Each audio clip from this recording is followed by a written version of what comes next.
have some prepared comments, and then we'll open it up for questions and answers. I do want to just say thanks. I just understand how busy all of you are. You have a lot of competing interests, places you could go to, and areas that grab your attention as well. And I just really appreciate you being here, because I think there's a good story to be told, and we'll talk about some of these things.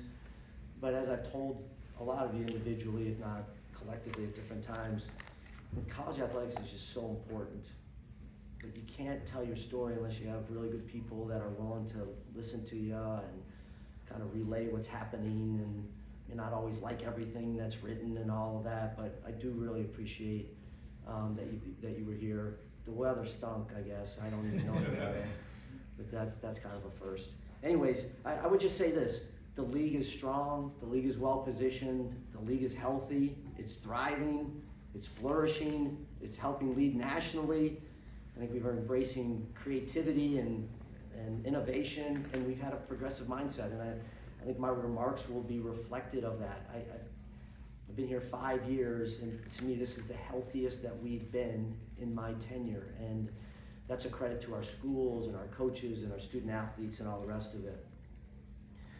I want to start with just a couple announcements, two significant, and that is ACC football, men's basketball, women's basketball will continue on the CW. We're proud to partner with the CW. We first announced an agreement in 2023. That's been a really beneficial partnership for us. It's a 4-year extension. Just remember, CW is in over 100 million households, and when you talk about the ABCs, the CBSs, the NBCs, the free platforms, this one equals all of those, and so that's been a really good partner for us. And then you saw maybe 2 weeks ago, starting this fall, that all CW sports will stream live on the ESPN app, and that is really important for us because we have several games on CW, and we couldn't allow the streamers to really consume that content. So feel very, very good about that. The second is a major sponsorship with Allstate, and I'm again proud there. Acknowledge that Disney and ESPN and ACCN and Allstate kind of all came together for our official auto and home insurance sponsor. So the partnerships will be many, and including some of the Olympic sports, lacrosse, softball, entitlements, different placement in some of our other championships. So it's a really big moment for us. We've worked on that deal for a considerable period of time. The next area is just the competitive piece of what's happened, and we've had 5 NCAA championships through the winter, 11 football programs competed in postseason, 9 postseason wins. We had 7 against P4 opponents. I think we were 7-4 in against P4 opponents in bowl games in the college football playoff. Really proud of Miami's run to the national championship game. And when you think about it, a year removed, we had a miserable bowl season. I think maybe we were 2-11. It was awful. So a major step forward there. Basketball, men's basketball, just a great year. Great year from, again, the previous year was not nearly as good. So 8 teams on the men's side. The women's side had a record 9 teams, and they all advanced at various rounds. If you looked at in totality, the Directors Cup, Learfield Directors Cup, we have 4 of the top 10 institutions, including #1 Stanford, 6 of the top 15 institutions, and almost our whole collection of institutions. We have 16 of the top 70. So those are great marks that reflect the athletic success that we're having across all the sports. And since, just a reminder, in the last 5 years, we've had 34 NCAA teams win national championship, and no conference has more. And we expect to finish strong here, which we traditionally do with the Olympic sports. So feel really good about that. Just a reminder again, first year of viewership incentive, second 4 success initiatives. It's working as intended. Those that have success with on-field play and viewership are reaping the rewards of a higher distribution. And so, again, that innovative, creative elements came into place 2 years ago for one and one for the other. So we are incentivizing competition, and I think you're seeing and reflected in what I just indicated as it relates to the success we're having. Earlier in the fall, we announced the hiring of our first Chief Revenue Officer, Chief Marketing and Brand Officer, Vice President for Sport Tech and Innovation, making great headways there. We had split duties at times, etc. So, really think that Marcus, Anthony, and Jay have done a really good job. One of those innovations is that has gotten just rave reviews is the instant replay, and that was a deep into the a jump into the deep end of the pool, so to speak, and hoping that your swimming skill set would allow you to depart the pool. But it's been terrific. I mean, that has really worked out well for us. You'll see it even more advanced this year. We'll do a few more games. I'm interested more in the quality than this idea of trying to do every game. So that's, again, part of that innovation. The sponsorship piece, we've doubled our number of corporate sponsorships over the last 3 years. Again, really, really happy about that. Title sponsorships in football, men's basketball, women's lacrosse, women's soccer, softball, the list goes on and on. Strong year for football, men's basketball, and women's basketball viewership-wise. ACC football viewership was up 68% year over year. Only the ACC and the SEC saw growth in average regular season viewership of the A4. Friday night for football have been a terrific window for us.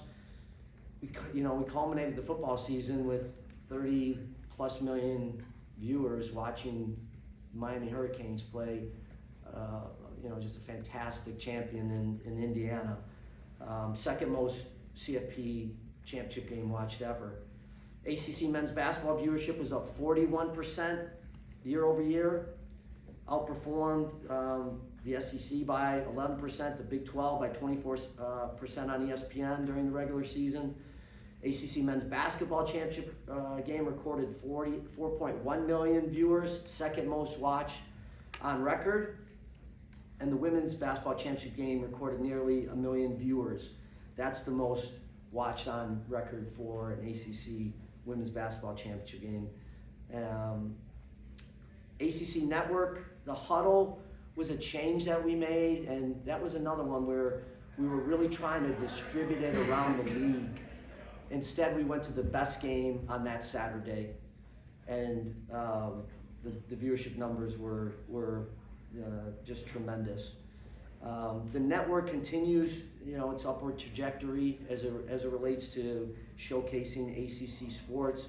The talent integration, I think we've got a really good group of individuals. We've changed a few positions, but I love the stable of talent that we have on the ACC, on ACCN.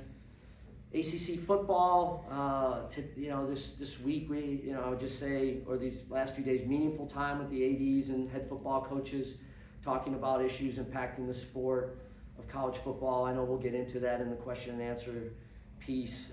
Last fall we announced 9 league football games, at least one P4 opponent. Home and away game inventory rotation set through 32. We made progress discussing how we're going to determine opponents moving forward. Expecting the NCAA cabinet to approve football oversight's recommendation for week 0. We'll talk a little bit probably about that. A new common start date beginning in 2027. That has to happen. There's too much compression in the system. We have been a proponent. I've certainly been a proponent of that earlier start. We have to still fix a few more things in the calendar. Critically important for us to have that flexibility as we think about how we're scheduling games, how many games student athletes are playing, and the rest of it. To me, the modernization of scheduling and how we do it is in unison with the season, the college football playoff, academics, graduation, the things we never talk about anymore, which is a shame. All of those things really, really matter. Certainly we talked about the tiebreaker procedures, and those are going to be changes. We didn't make any permanent changes yet. There will be permanent changes. But I would just say this, and some of you have talked about this, but I'll go back to December in Las Vegas. We got together with the commissioners around CFP, and then we may have had a commissioners meeting, I can't recall, but one of the things I introduced was this idea of maybe there's an opportunity to have similar tiebreakers across Power 4 or an FBS. I don't know if we'll get there or not with different conferences playing different numbers of conference games and the rest of it, but we're trying to get in sync a little bit where it's easier for fans to understand and follow it and not have to ask questions about answers that should be easy to figure out as a college football fan. So we'll more dialogue there, and again, as I said, we'll get together as a college football playoff group, which means the 10 FBS conferences in Notre Dame in June, and we'll all come back with what we heard from coaches and ADs about maybe how to handle that. And then finally, on the football piece of it, regarding the college football playoff, the desire with the coaches and the ADs is to go to 24. I don't think that just is 24 and you make it happen. I think it's obviously tied to the calendar, when would the games be played, how many games would be played on campus. So it will be about the intricacies there. But I would just maybe stop before I go into the basketball and say I've been very consistent in what I've indicated to this group, and that is when you're leaving national championship contending teams in university schools out of the playoff, you don't have the right number. We lived through it, we suffered through it with Florida State when the field was 4, and I know other schools have suffered for it. And I've said this, very directly. Notre Dame was a CFP worthy team this year. They just were. And you saw what happened to the last team that got invited with Miami and the first team out. So those teams looked alike and all year, and the differential that we felt was head-to-head, but everybody felt that those two universities and schools were similar. So my point is that that's rationale for it. The other rationale I would just say to you is there is so much investment going on in the sport of football and in college athletics. And I'm not necessarily concerned about schools that have traditionally found their way to the college football playoff. I'm talking about those that would have a chance that right now don't have a chance to get into that playoff and have a reasonable chance to win it. And I think that's about access. And if you're going to ask presidents and chancellors and boards to continue to invest in their football programs, it's really important that they have hope, that they have an opportunity at the beginning of the season to get into the playoff. And I think it can also lead to better non-conference scheduling, that you can afford a loss or 2, or maybe even 3. And so we can talk a little bit more about that. And I also think the last thing I say, I think it helps stabilize college athletics, college football to a greater extent. Men's and women's basketball, I'm really proud of the steps we took this year. I was super restless about men's basketball in particular. That's not the history of the best men's basketball conference in the history of college basketball, the ACC. And so that's a credit to our coaches and ADs and chancellors, presidents, their investment. But we made a key change going from 20 games to 18 games, and that helped us. And I practically talked to Joe Lenardi more than Laura Phillips for a period of like 4 months, and then it was not only Joe Lenardi, then it was Jerry Palm, so it was Jerry and Joe, and then it was Kevin Pagua. So I had to do something to try to help our coaches, and we scheduled well. We really did, with those previous 19th and 20th ACC conference games. So that ended up being, really good for us there. National landscape, no shortage of issues that are out there that we can certainly talk about. DC, College Sports Commission. Brian City was here with us on Monday, had a great session with him. There certainly was a big decision with the CSC on Monday that came down. I think some of you may have seen, Brian. NCAA eligibility, 5-year model to play up to 5, awesome. Can we start tomorrow with that? Is the question. We can't start tomorrow, but we did get a chance to talk with the coaches and the FARs, who are really important, the SWAs and the ADs about it, and there's consensus. The system right now is not sustainable. It just isn't.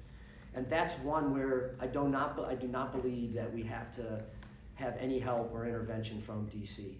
And so the areas where you can help yourself in college athletics, we'd be well served to help ourselves without needing, federal help, et cetera.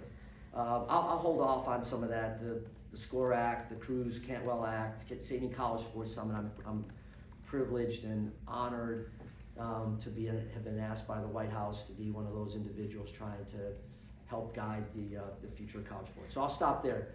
And I probably talked a little longer than I wanted to, but I wanted to give you maybe a little bit more than just a sound bite about several of these issues. So I'll turn it to everybody here. There, with the ACC support of a 2014 playoff, that puts every power conference in support of a 2014 playoff, of course, pending discussions to figure out finances.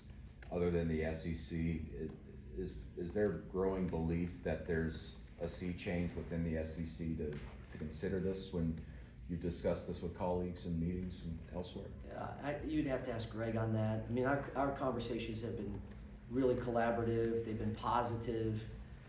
He makes a strong case for 16 in the room, and I've certainly evolved as I look at where we've been, etc.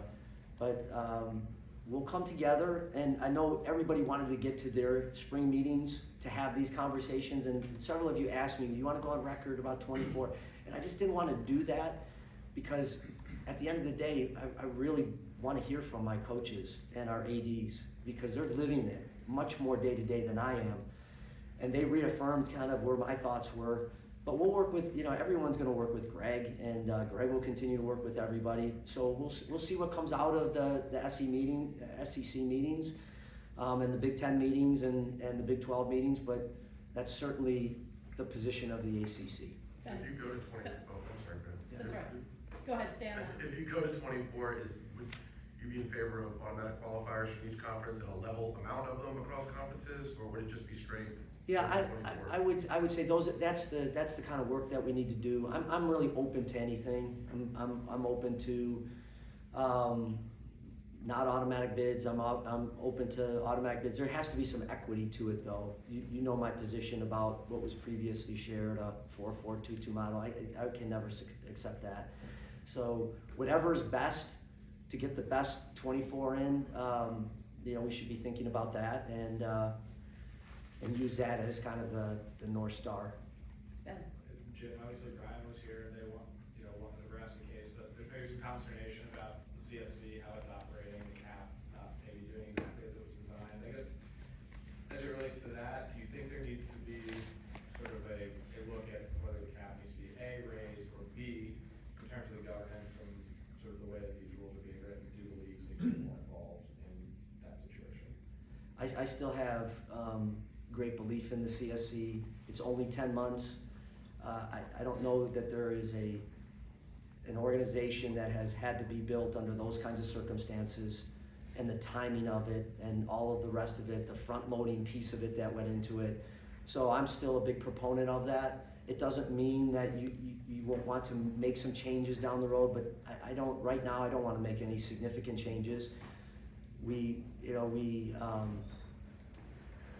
have this case on Monday, and what it said to me was it's a reaffirmation of the rules that we agreed to when we first set this up, and that's a good step. It's not the only step, and there's much more that needs to be done. And I feel the pressures as it relates to deals being looked at and held back and the rest. So we meet as commissioners, the Power 4 commissioners, every week multiple times, and we meet with Brian at least once a week. So it's up and running, it's moving. We've got oversight from presidents now from each of the 4 conferences. So I feel good about the progress. Is it perfect? It's not perfect, but let's just hang in there with the CSC. Jim, what's the position on the conference championship game if you're in favor of the 24? And what's your understanding of ESPN's position about an expanded playoff of 24? Yeah, ESPN's been pretty clear with all of us that they'd like it to stay at 12, maybe 14, but no higher than 16. And so that is, that's important. Yeah, they're our partner. They're our partner with the CFP. Obviously, they're our full partner here as it relates to the ACC. And so we'll continue to talk with them as it relates to the CFP piece of it. The championship game part of it, I don't know. I mean, that's down the road, but I have said before, when you look at championship games and if you expand the playoff to that number, I think you end up going from regular season right into the playoff. I just think you end up doing that. And that leads to your question, David, about, do you have automatic bids and all the rest of that? I don't think Rhett Lashley said it a couple years ago, and I'll just remind everybody, and what's happened with coaches as it relates to getting into the CFP or not is, he said we'd be better off coming down with COVID and not playing in the game against Clemson because we are 8 right now or 9, and so if we have a loss against a good Clemson team who was behind them, wasn't ahead of them, they may have been out, and who knows, because Clemson ended up winning that game on a walk-off field goal, 51-yarder or something. So that, I think when you listen to the coaches, they want to go right from the season right to the playoff. So we'll have to see. None of those decisions have been made. We have to talk to our partners and the rest of it, but all really good questions. With regard to the tiebreakers, so you're gonna meet in June. How quickly does that have to come together? I would imagine you've got to figure something out pretty much at that meeting. Yes. Right? Okay. I think, Andy, I would just say not any later than June to put it out there so everybody knows. And we're the league that's going to keep people on edge because we have a transition. Right? we have a transition this year where we have 5 teams playing 8 games, right, and 12 playing 9 games because of contractual agreements that we just didn't want to break. The other ones we were able to get to in an amicably, prudent manner. 27 will be at 9 games. So we need to come up with it, and it's got to be easy to understand. And the other piece of this thing, I have no problem giving you, a little bit of the inside, football in this case instead of inside baseball. At some point, you're going to have to use some other metric, right? Instead of the 7th tiebreaker about who beat who, when did they beat them, what was the margin of victory. It ends up being, you want your best teams in the ACC championship or any of the championships, especially with an automatic bid going into the playoff. So yeah. And that would speak to the rankings being used, and I know Yes. some leagues have already done that. But Yes.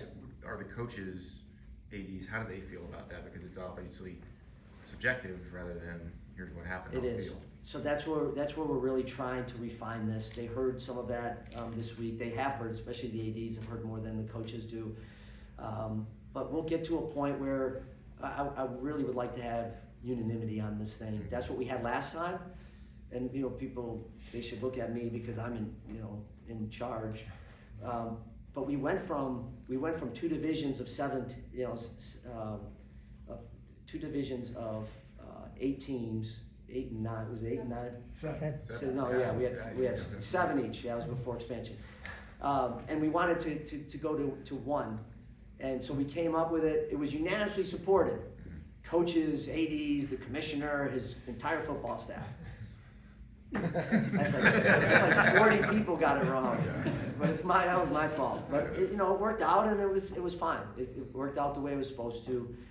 But it's going to be interesting, and it'll be interesting how other leagues look at it as well. And that's why I don't know if we can do something standard across all 4 P4 conferences or FBS. You guys have not been great about agreeing on things as conferences. That's why I asked. Yeah. So. Yeah. Brian. Yeah, Jim, it hasn't come up a ton, but the Duke Amazon deal and the precedent, and they said, talked to some ADs who are like, well, maybe we can take our non-conference football games to Las Vegas or Los Angeles. How much of a precedent has this deal with Duke and Amazon set, and are you worried that it may undermine your television contract at some point? No, I'm not worried about it because ESPN was in every one of the conversations. So, to Duke's credit, they came up with something creative, and they brought it to ESPN and us, and where it finished and where it started maybe wasn't exactly the same spot. But at the end of the day, they also had to commit to some things that ESPN wanted as our television partner. And a couple of those games obviously are out of footprint, and that allowed some movement there. I'm happy for Duke. It's additional dollars into the conference. Obviously, it's going to Duke. And if there's other opportunities that are out there that schools bring forward, we'll look at it. So I think it's a innovative way by Duke, and so it wasn't the impediments as far as me saying no to that was not even remotely a part of this thing, because if contractually based on what we have agreed to with ESPN this fit, we were going to do it, or they were going to do it. And have you discussed with the Big Ten about whose game that really is? No. The Michigan part of it. Duke liked getting this little deal with Amazon. Duke can talk to the Big Ten. Commissioner's not part of that one. I have talked to Tony, but I'm not involved in it. I'm not involved in it. It's one less thing I gotta deal with. Mitch. We've had some kind of big players in college athletics recently, the Big 12, Nebraska, Fiesta Bowl, all kind of push forward with women's flag football. Where is the ACC on making that, exploring that as we kind of barrel towards the 2020 Olympics? Thanks, Mitchell. It's good. We've had some conversations just on the surface. I don't think there's anything substantive I could tell you about it, but it's a great game. It promotes the sport of football. It's another women's sport. You're in a room here with a commissioner and staff that believes in that. 28 sponsored sports, 15 women's sports. Listed all of the success we're having in a bunch of sports. So I'm open to it, and I think some of our schools are open to it. So we'll get a little bit, I think, deeper into those conversations and see where it may take us. Matt Baker. So to follow up on just the broad-based thing that you're talking about, it's important to the league and to a lot of the members. How hard is that to sustain right now with football and men's basketball commanding so much revenue and time? As far as the success, Yeah, the right, success. and the investment, Mhm. I think it's very difficult. And I think it's difficult in every league, in every school, in every conference. I do. And that's where we need some help. We need some federal help.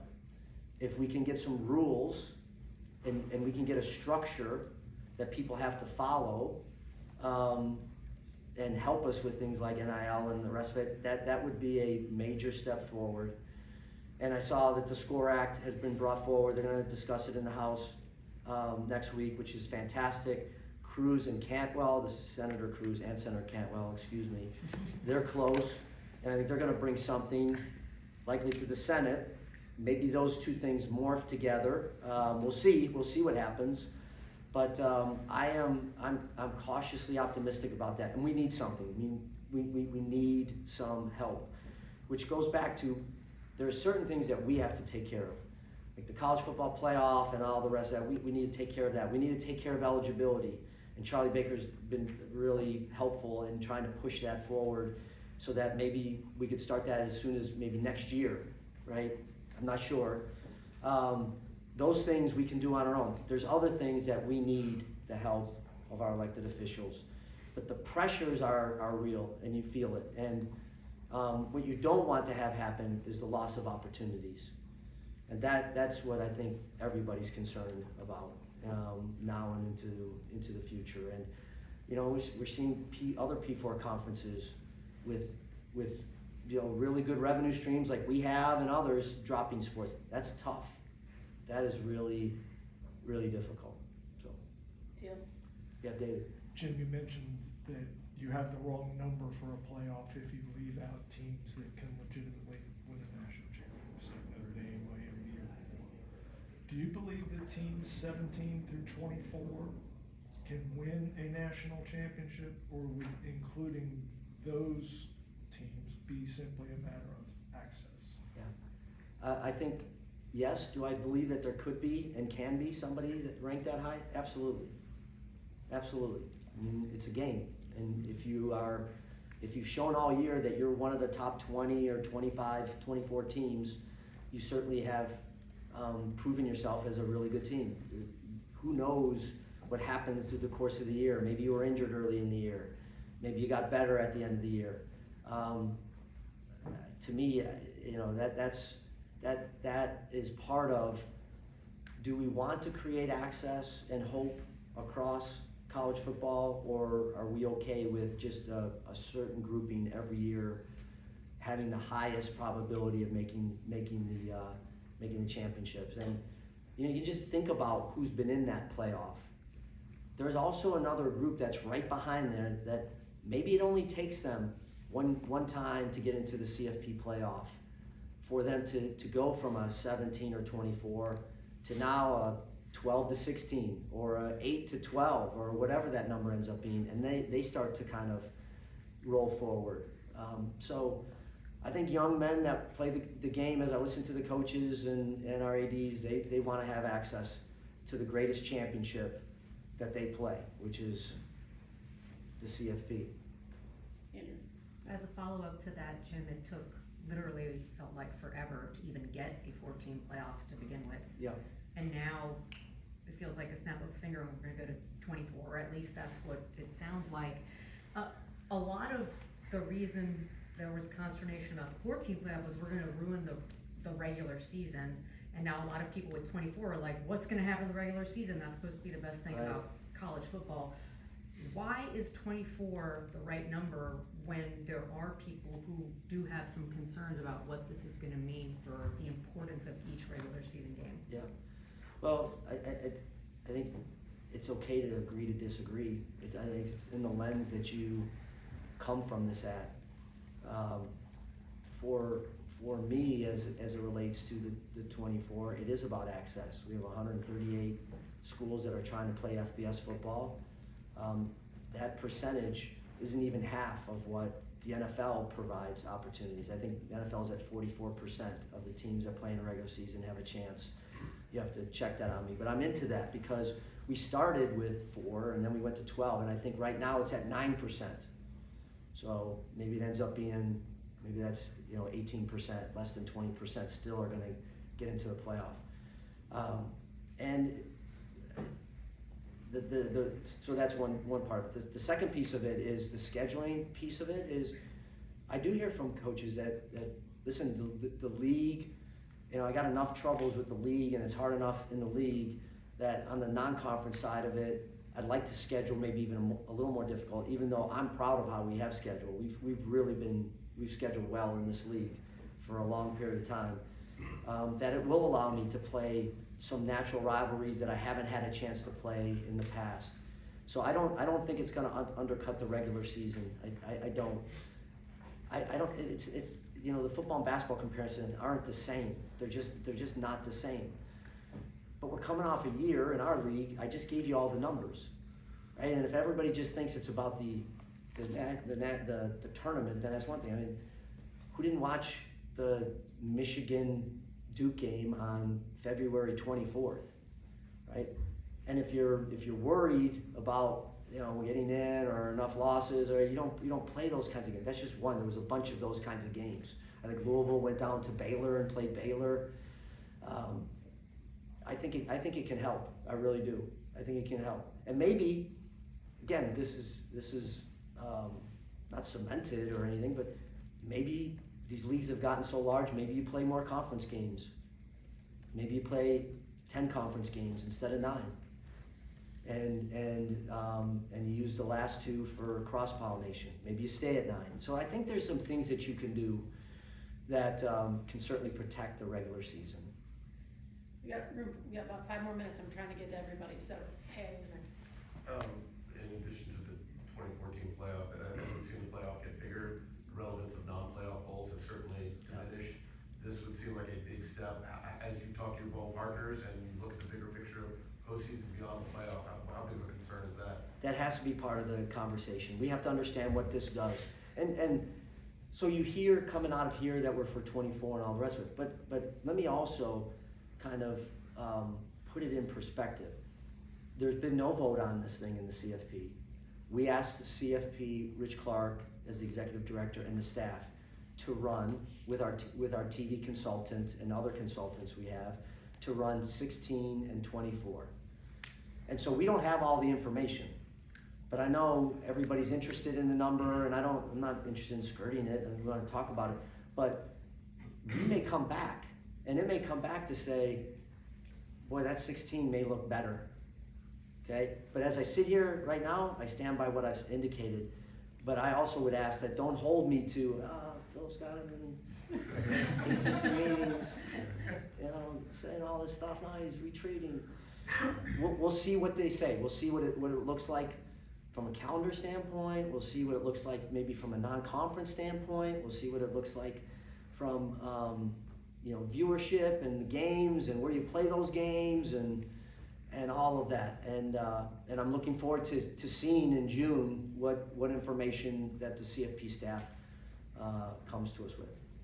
Jim, Yeah. when you talk about all the new investment going into football, we've done a lot of reporting at FOS about the Big 12's recent PE offer for the line of credit. And it's something like 11 or 12 of the 16 schools say for now that they're not taking that money.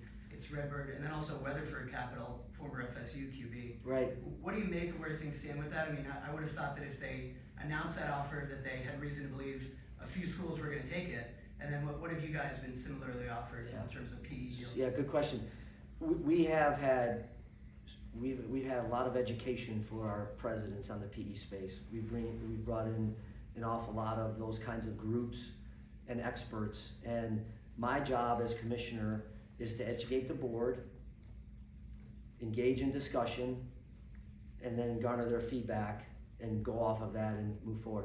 To date, and I think we've got a really bright, sophisticated, an awful lot of finance presidents and chancellors on our group. And to date, there's nothing that has made sense. And so we'll look at it again. In fact, we'll talk about it next week in Charlotte, but there's nothing that has been put forward that interests us. And we've looked at the Redbird deal. I mean, I'm happy for Brett. He worked hard on that, and I'm happy that he got that done. That's what he wanted to do for his league. And I think we know what that looks like I know that we know what that looks like for the ACC, but that just hasn't been something our group has wanted to do.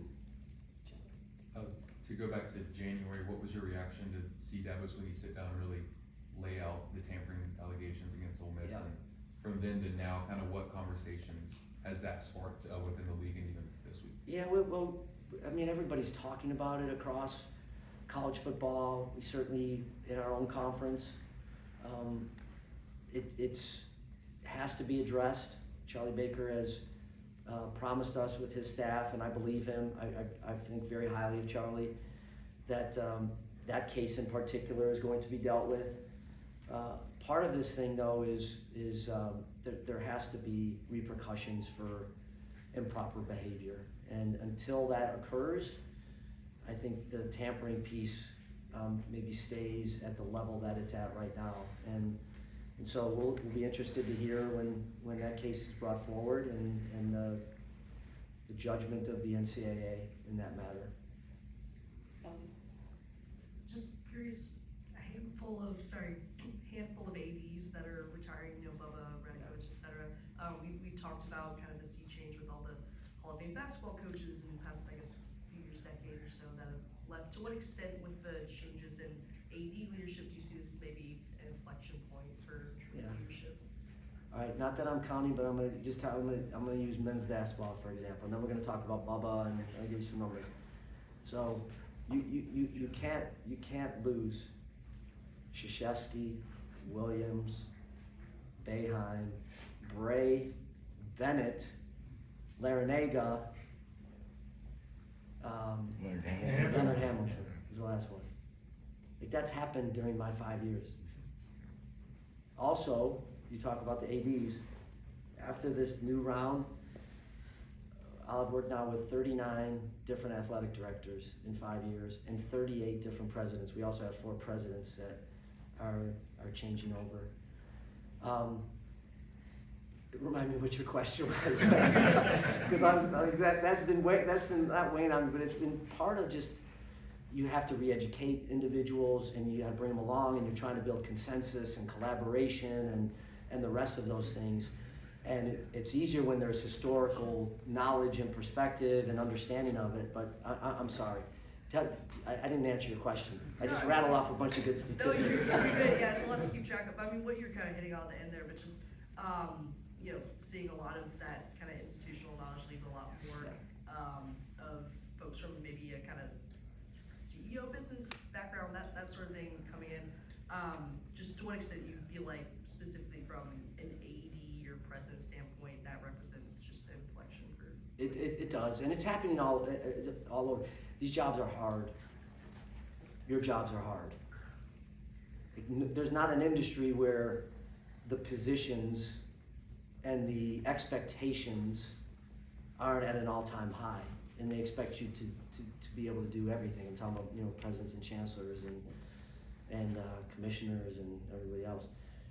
But we had a chance on Monday night to celebrate those 4 individuals: Dan Radakovich at Miami, Bubba Cunningham at North Carolina, John Wildhack at Syracuse, and Whit Babcock at Virginia Tech.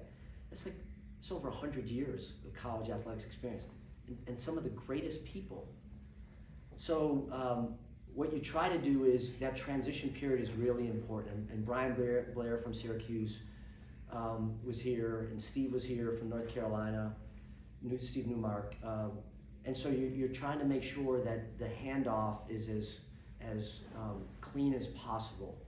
And then it's up to me to continue to really get with those individuals, to bring them along, get them up to speed on what's happening. But I would say it also brings a dynamic of some new ideas and some new thoughts and new perspectives, new experiences. So I don't look at it as a kind of wringing my hands of it. I just think it's a sign of the times, and I love our group, I really do. I mean, that group that's leaving, I think so highly of, and we have a lot of really great ADs remaining, but again, it's a sign of the times, and your industry's going through it as well. TV time in the back. Thanks. Yeah. Hey Jim, you mentioned the league's as healthy as it's been. So do you get the sense that the schools here are willing to work together for the good of the conference going forward, and then broadly the other conferences with the ACC to work together for the good of college sports, or in a couple of years we're going to be cannibalizing each other again the next time TV deals come up? I can only speak for our league. There's nothing that I try to do more, I'm not always effective, than to collaborate with others, to work across, not only at schools within the league, but across conferences. And I totally appreciate and respect the job of a commissioner is to, I talk about advancing and protecting the league each and every day with my staff. And every conference commissioner at the end of the day reports to their 16, 18, 12 presidents and chancellors. But we all have another responsibility besides advocating, protecting, advancing those schools. And that is the industry that serves 550,000 young men and women that have a chance to access higher education, that may never have had a chance to access higher ed, and in a way that's affordable. And we all know what prices are in the world, and higher education's never been more expensive at a lot of financial aid and those kinds of things, but yeah, I think you know the point. And so we are all caretakers of these roles for a period of time, and then we will hand off whatever position we're in to somebody else. have we left it in a better place? Have we left it in a better place in our own conference or our own institution? And have we left it a better place in college sports? It's the only thing I've ever known. I went on a campus. I never left a campus until I came to the conference office. I feel like I know what it does to those 550,000 young men and women, and having two recent grads, one that played soccer at Yale and one that ran track at Notre Dame. I saw the experience they were having. Neither one of those kids were ever going to be a pro, but those institutions and that experience changed their life forever. So I'm looking forward to it. And I would also say this. I really like working with the other commissioners, and I think they like working with us too. I do. We just don't always agree on issues and key issues. Those are good people. Those are really good people. The P4 dudes, that's what I call them. But the other commissioners in the FBS, men and women, as well as just across, Division I. I have a chance to be the president of the Collegiate Commissioners Association. I like doing that. I really do like trying to influence the 31 conferences and help the 31 conferences. And they've asked me to chair the board of governors, which I'm privileged and honored to do. But that leads to, just kind of circling back on the question, you have to make sure that you're thinking about something other than your set of schools in these roles. That's my view. We'll end it there. Yeah, appreciate it, okay? Safe travels home. We'll see you down the road, okay? Thanks again for